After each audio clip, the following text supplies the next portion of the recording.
Yeah,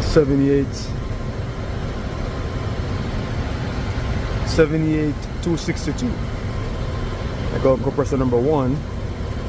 Even though it says it's running, it's on and running.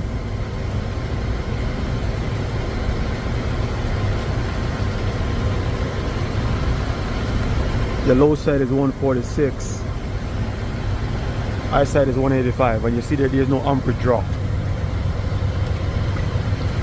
So let's find out what triac is for compressor number 2, see if the board is outputting or not.